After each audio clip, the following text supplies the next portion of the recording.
Thank you, Deputy Speaker.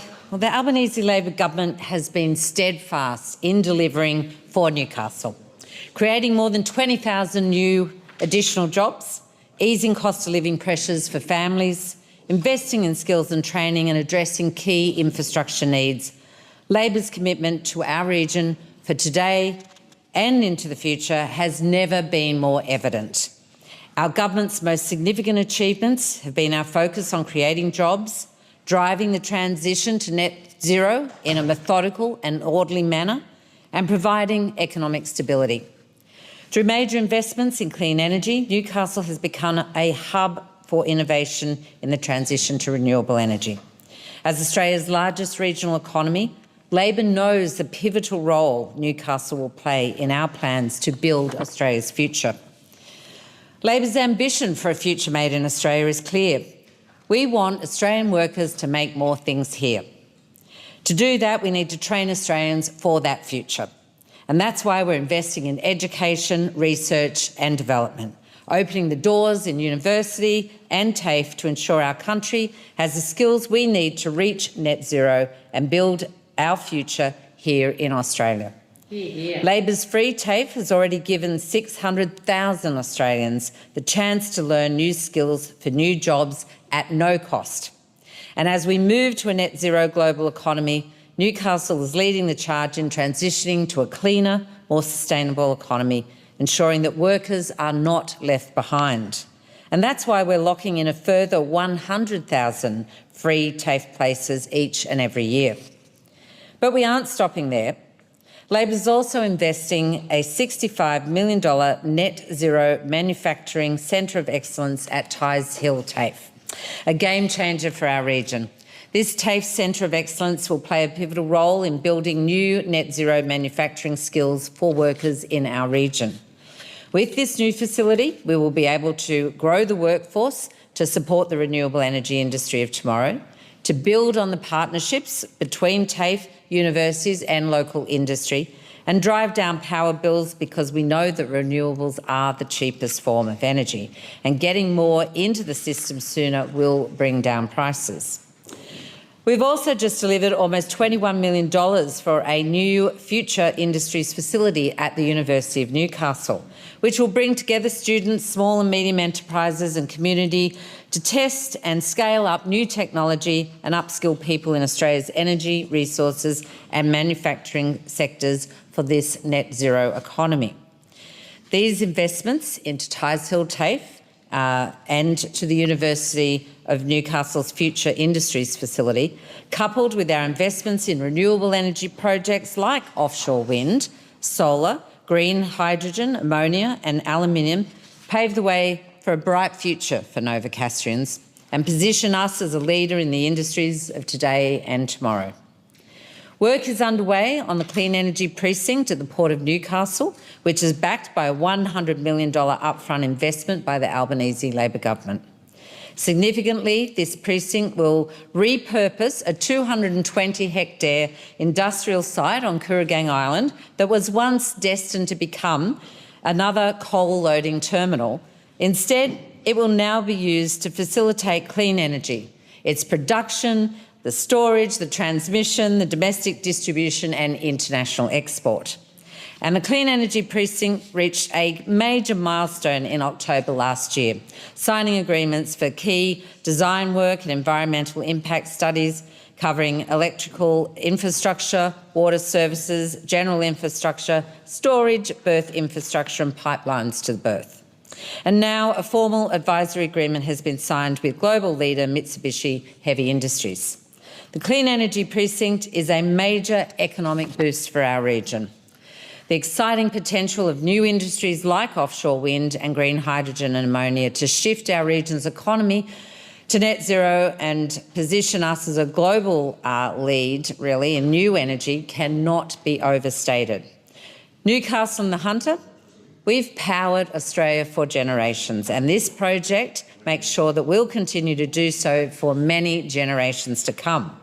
Decarbonising our economy is the greatest economic transformation since the Industrial Revolution, and establishing the Clean Energy Precinct at our port will ensure good local jobs are created and protected into the future. Labor is also making great progress on high-speed rail, which represents the next chapter in our economic story of Newcastle. The Newcastle to Sydney route will open a host of housing, employment and business opportunities for our region, as well as providing sustainable low-emissions transport. Ahead of the 2022 election, Prime Minister Anthony Albanese launched plans for high-speed rail in Newcastle, committing $500 million. Since then, we've established the High-Speed Rail Authority with an office and community information hub in Newcastle completed, the necessary geotechnical drilling, and now we're in receipt of the highly anticipated business case. It's an exciting time for Newcastle, which will be the birthplace of high-speed rail in Australia. And this is what building Australia's future looks like in Newcastle, and only a Labor government will deliver it. While we work to create a future made in Australia, we remain, of course, focused on easing the cost of living for Australians. Our economic plan is all about helping Australians earn more and keeping more of what they earn. It's not a mission accomplished because people are still under pressure. But we've made some welcome and encouraging progress on the cost of living in the past couple of years. Under a Labor government, inflation is low, wages are up, employment is also up, and unemployment down, with more than 1 million new jobs being created under this government. Just last week, we celebrated a major jobs boom in the Newcastle region. Since coming to government, almost 20,000 jobs were created in Newcastle and Lake Macquarie, highlighting a 9% increase. And this surge in new jobs is great for Newcastle and our region. We've got more Novocastrians working, which is great for workers, families, business and industry alike. By investing in training and skills, infrastructure and innovation, Labor's building Australia's future with good, secure, well-paid jobs at its heart. We've also made good on our promise to save GP access after hours, having restored the clinics at the John Hunter and Mater hospitals to their full capacity, as well as opening a new Medicare urgent care clinic at Charlestown. And this new urgent care clinic offers walk-in care 7 days a week across extended hours, and importantly, it is completely bulk bill. This means you can access high-quality health care. The only card you need will be your Medicare card. More than 2,500 people have received bulk billing care through that clinic since it opened its doors just 2 months ago. We've also announced an 11% increase in funding to public hospitals in New South Wales, and Labor's historic boost to women's health to deliver more choice, lower costs and better health care for the tens of thousands of women in Newcastle. Women have asked government to take their health care seriously, and Australia's first ever majority female government has listened.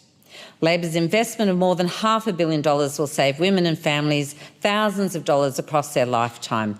These changes include new PBS listings for oral contraceptive pills, lower cost and better access to long-term contraceptives, more support for women experiencing menopause, PBS listing for new menopausal hormone treatments, and more endometriosis and pelvic pain clinics, including one in the Hunter Central Coast region. It's about time that women in Newcastle have more choice, lower costs and better health care.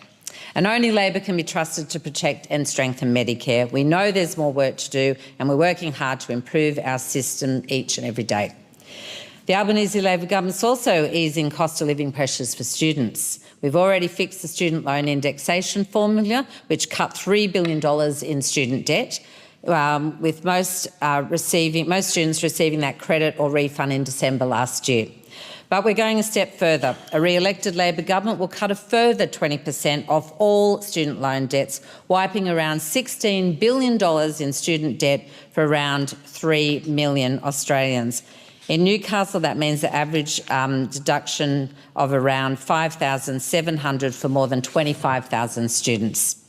Along with these record investments in our region, Labor's primary focus has been around cost of living. And that's why our government made sure that every taxpayer got a tax cut, why every household got energy bill relief, why people have access to cheaper childcare, cheaper medicines, a stronger Medicare, free TAFE and student debt relief. The biggest threat to household budgets and to Newcastle's future is indeed a coalition government. We know this because we know people would be at least $7,200 worth off under coalition government based on their approaches to wages, tax cuts and energy bill relief alone. It's time that we indeed gave up on giving tax breaks for bosses' long lunches and focused on the needs of everyday Australians.